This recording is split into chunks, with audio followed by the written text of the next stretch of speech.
Olá, eu sou a professora Luciana Lima, sou professora da escola Herendon Helder Câmara em Vermelhos. E eu sou a professora Emiliana, da Erem Clementino Coelho, em Petrolina. Nós viemos aqui bater um papinho com vocês com relação ao conteúdo dos jogos, tá? E aí a gente vai falar um pouco sobre o que são os jogos, os tipos de jogos e sobre o conteúdo que vai ser para vocês nos primeiros anos. E aí, para começar, a gente precisa entender o que são os jogos, né? Antes da gente conceituar jogos, a gente precisa lembrar que os jogos, ele não é uma criação recente ou da infância dos seus pais. Os jogos, eles são datados desde a pré-história, né? Existem evidências de jogos nas pinturas rupestres. Então, os jogos, eles já fazem parte da humanidade e da sociedade há muito tempo. Né, Luciana? Exatamente. E aí, o Iszinger, em 1988, faz tempo, Oi? né? Em 1988, o Iszinger, ele conceitua jogo como atividade de ocupação voluntária exercida dentro de certos e determinados limites de tempo e espaço, seguindo regras livremente consentidas. O que seriam essas regras livremente consentidas? Seria assim, a combinação dessas regras, né? Nós que iremos jogar, nós vamos combinar qual vai ser as regras que nós iremos colocar para aquele determinado jogo que nós iremos realizar e deixar tudo acertadinho. Isso. A regra do jogo, ela é combinada antes que o jogo comece. E ela tem que ser consentida por todos os jogadores. Exatamente. Mas absolutamente obrigatórias. As regras do jogo, ela é obrigatória. Ela Por que não isso? pode deixar de existir. E aí o Iszinger fala que esse jogo, ele é dotado de um fim em si mesmo. O que seria esse fim em si mesmo? Ele começa e termina naquele espaço, naquele momento, no momento que ele está daquelas iniciando. regras pré-estabelecidas, dentro do tempo pré-estabelecido. Porque tudo isso é combinado antes do jogo começar. Porque no jogo nós temos essa liberdade de criarmos as regras, de modificarmos alguns movimentos, né, algumas regras de alguns esportes. O jogo nos permite essa possibilidade. O que no esporte a gente não pode fazer isso de forma alguma. E aí eu vou pegar essa deixa da Pro Luciana para a gente começar a diferenciar. Mas qual é a diferença de jogo e esporte? Quando a gente fala de jogo é aquilo que eu decido as regras na hora que eu estou jogando. Então as regras são modificáveis, o tempo de jogo, o espaço, quantidade de jogadores. a quantidade. A gente vai adaptar o jogo ao espaço que a gente tem. A gente pode jogar em qualquer lugar, né? E tem outra coisa, o jogo, ele também muda as regras de acordo com a localidade. Sim. Por exemplo, Lu, como era que você jogava bandeirinha Garril aqui em Petrolina? Duas equipes, um do lado, outro do outro. Aí a gente vai correr para tentar entrar na quadra do adversário, roubar a bandeira e voltar para minha quadra, meu lado, sem ser quadra, porque isso a gente brincava na rua, tá? E qual era o espaço da rua que tu usava? Já que tu falou que brincava na rua. Na frente de casa. Mas era um espaço grande ou era um espaço pequeno? Era grande. Valia dar a volta no quarteirão? Não. Tá vendo como as regras mudam? Eu sou da Paraíba, lá do interior. E aí, lá no meu interior, a gente dava a volta no quarteirão. Tu imagina que pra pegar uma pessoa era ruim. Então, percebe como as regras elas mudam de acordo com a localidade? Isso é jogo. Quando a gente fala de esporte, o esporte não muda. Tanto faz eu jogar futebol de salão, que antes era de salão, hoje é futsal. Tanto faz jogar futsal em Petrolina como jogar na China. As regras são as mesmas. A gente vai jogar da mesma forma. Então a gente precisa diferenciar isso agora no início, tá? E aí, quando a gente pensa no jogo, a gente também tem alguns outros significados. Sim, Fala aí, porque o jogo, nós sabemos que o jogo vem da palavra do latim locus, né? Que significa brincadeira, diversão. Então o jogo já está dizendo, o jogo vai ser uma diversão. Por isso que ele é livre. É algo para que a gente faça e se divirta. Não é algo que vai ser cobrado, uma técnica, táticas, nada disso, tá? E aí a gente começa a entender que o jogo, para que ele aconteça, é preciso ter sempre a figura dos jogadores. Né? Não dá para acontecer um jogo sem que exista um jogador. São as pessoas que vão praticar aquele jogo, né? E o que é mais? O essencial, as regras. Isso. A Proluciana vai falar um pouquinho mais sobre essas regras e como elas se colocam como características, né, comuns dentro do jogo. Então, quando a gente fala das características comuns, primeiro eu falei que tem que ter jogador. Depois tem que ter o quê? Temos que ter o adversário, né? E aí a gente precisa também de ferramentas. O que seriam essas ferramentas no jogo? O material, né, que a gente vai utilizar, uma bola, uma peteca. O que mais, professora? Ai, uma sandália, eu fico pensando na travinha. Poxa, eu era bem menininho, né? Eu penso logo na travinha. Ai, a gente usava o chinelo para marcar o espaço da matança. Não, da matança também. O paralelepípedo, que determinava o espaço da bandeirinha Garriot. Isso tudo a gente chama dentro do jogo de ferramenta. Na aula de educação física a gente bota um cone, né? Ou a gente quando elabora... Às vezes quando tem, né? Mas aí a gente elabora mais esse jogo, tá? E também, fora ferramentas, adversário, jogador, principal, as regras, né? E os objetivos. O que seriam os objetivos, professora Emiliana? Os objetivos é sempre, todo jogo ele tem uma finalidade, assim como na nossa vida. Sim. Né? Então, todo jogo eu preciso. Por exemplo, vamos pensar no Bandeirinha Garriot. Qual é o objetivo do Bandeirinha Garriot? O Bandeirinha Garriot, o objetivo é trazer a bandeira de volta para o meu time. Então, ele tem que ter um objetivo. Qual o objetivo da peteca? Não deixar a peteca cair. Qual o objetivo da amarelinha? Conseguir chegar ao céu. Então, a gente começa a pensar, né, em objetivos diferentes. E aí também a gente tem todo jogo ele vai ter condições, não é isso? Condições de vitória, de empate e de derrota. Isso prepara a gente para a nossa vida adulta, né? Isso. Imagina que nem sempre a gente vai ganhar, nem sempre a gente está preparado ou a gente vai obter sucesso. E aí tem uma música do Pato Fu que eu carrego para minha vida que ele diz assim: as brigas que ganhei, nem o troféu para casa eu levei. As brigas que perdi, essas sim, eu nunca esqueci. E aí a gente trazendo para os jogos, né? Quantas vezes a gente lembra da cabeça do dedo arrancada, né? Da discussão com o colega por causa de uma determinada regra, né? E isso foi servindo como aprendizagem. Por quê? Porque dentro do jogo eu tenho algo chamado interatividade. Isso. E essa interatividade é o que faz com que o jogo ele promova uma vida social que a gente vai discutir. Vai promover, né, a cooperação, a união. E dentro de um jogo a gente vai precisar disso, né? A gente não precisa ser violento. A gente precisa aprender a se comunicar com o outro, a andar com o nosso time. Tudo isso a gente vai estar adquirindo quando a gente começa a trabalhar essas questões que vem trabalhando dentro do jogo. Isso. E isso entra dentro das dimensões do jogo. Dentro das dimensões do jogo, a gente tem 4 tópicos, tá?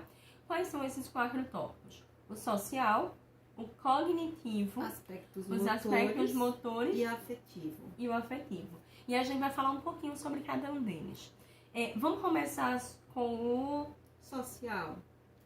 Vamos lá. Fala aí, Lu, sobre o social. O social é essa condição. A gente vai aprender a conviver com o outro, com com suas diferenças ou não, a gente vai aprender a aceitar essas diferenças, né? A conviver com o outro, a ajudar, a cooperar. Tudo isso vai estar envolvido dentro da questão social. Né? Eu acho bem interessante também no social, Luciana, pensar que no jogo, quando eu não concordo com uma determinada regra, eu dialogo, eu não brigo. Né? As pessoas precisam entrar em consenso para que o jogo aconteça. Isso. E isso é muito importante para o nosso crescimento social. A sociedade só evolui quando as pessoas elas param de brigar e elas começam a dialogar sobre os seus objetivos ou sobre aquilo que elas desejam. Exato. Né? Cognitivo. Vai ajudar a gente a criar estratégias. A maioria dos jogos, a gente vai ter que ter uma estratégia.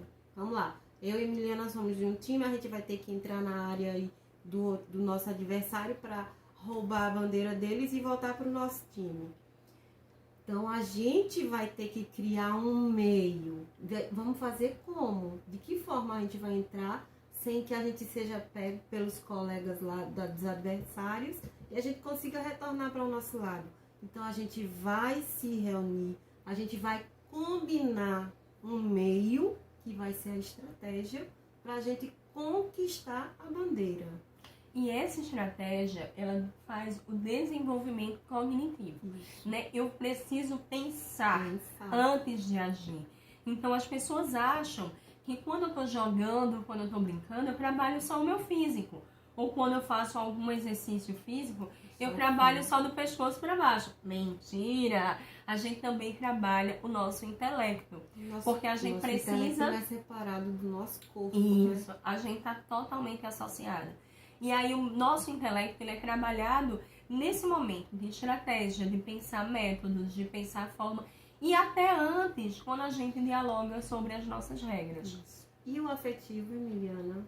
O afetivo, a gente começa a pensar o afetivo, Luciana, quando a gente começa a entender que o outro, e para que eu jogue, eu preciso do outro.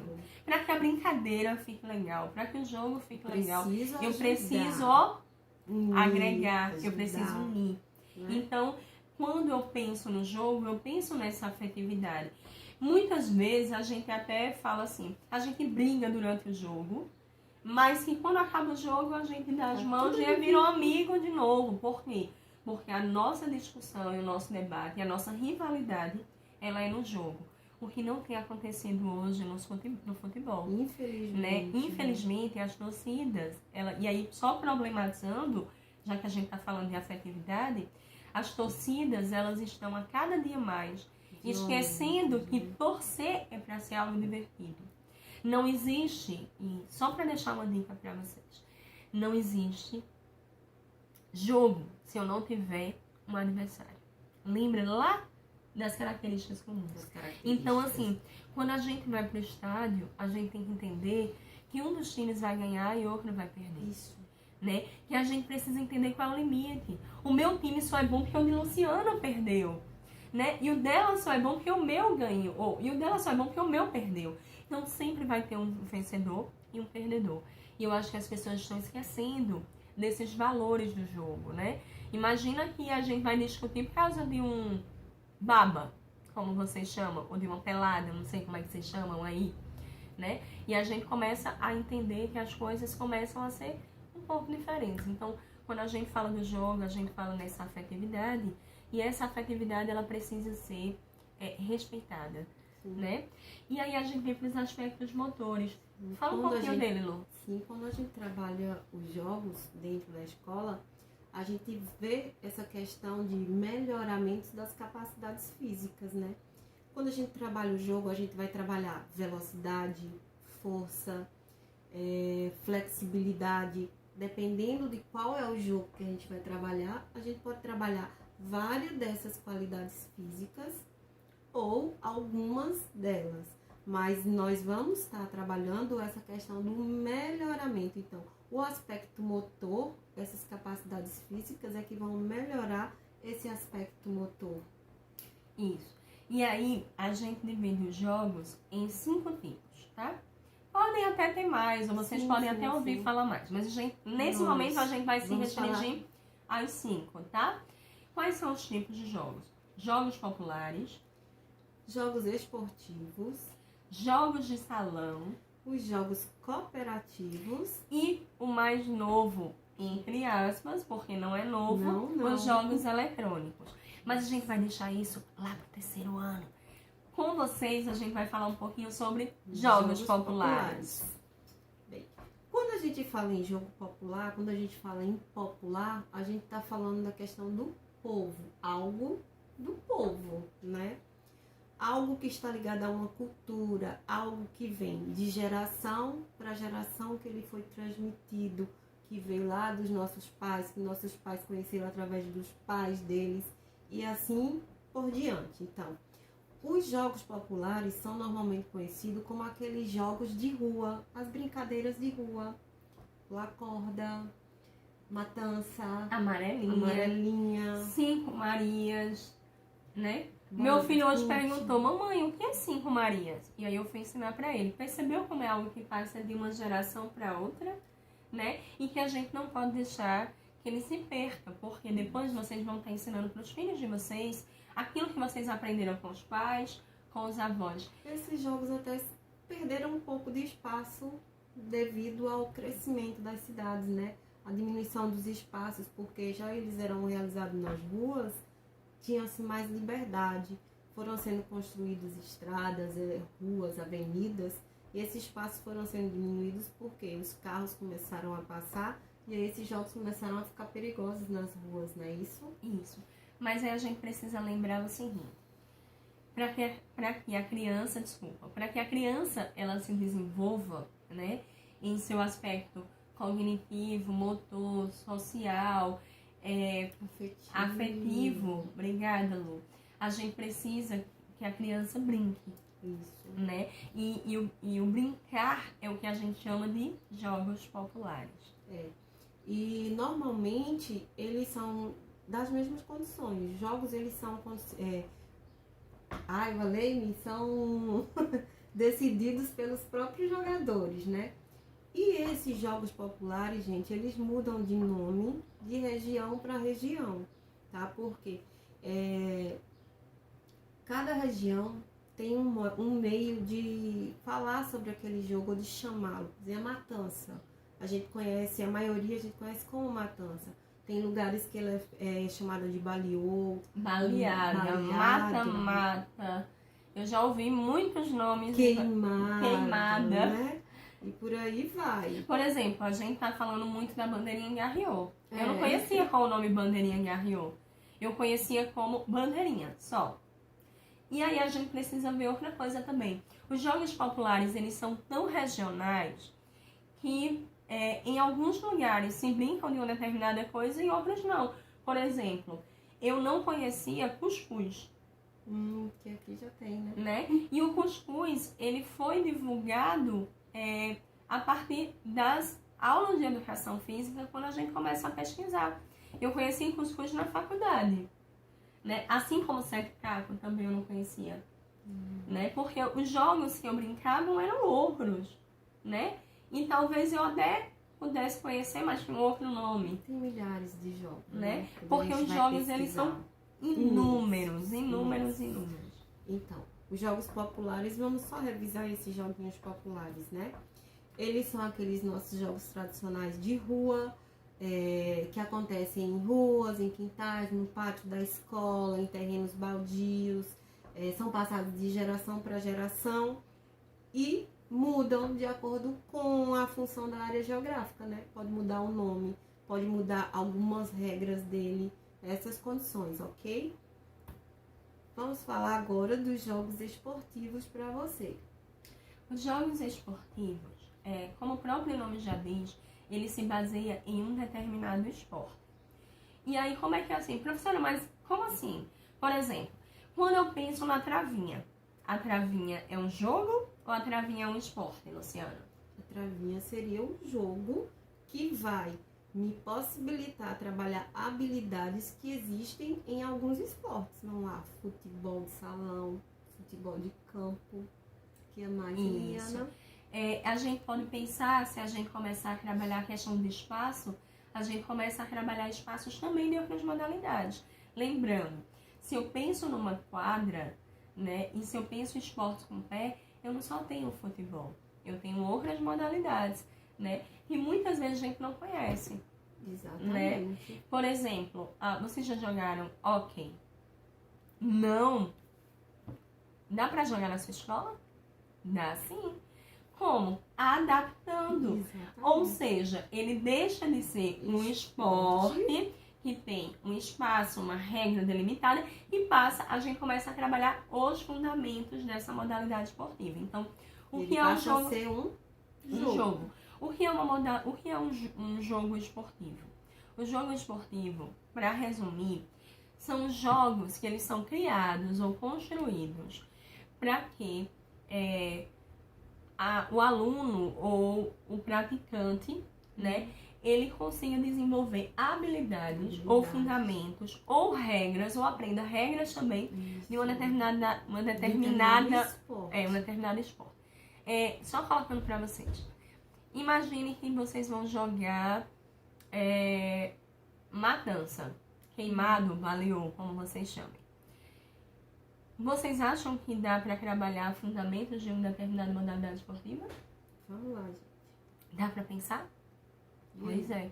Qual Eu pensaria... o que a gente realiza no queimado? Eu pensaria o seguinte. Quando eu arremesso, eu penso no passe ou numa finalização do handebol. Sim. Quando eu seguro, eu posso pensar no basquete, no... Não, eu penso também no goleiro. Também. Tanto o goleiro do futsal, como o futebol de campo, como no próprio handebol, né? E de outras modalidades que tem o gol, futebol de areia e tudo mais. E aí eu posso modificar essas regras. Imagina se eu jogar o queimado com garrafas.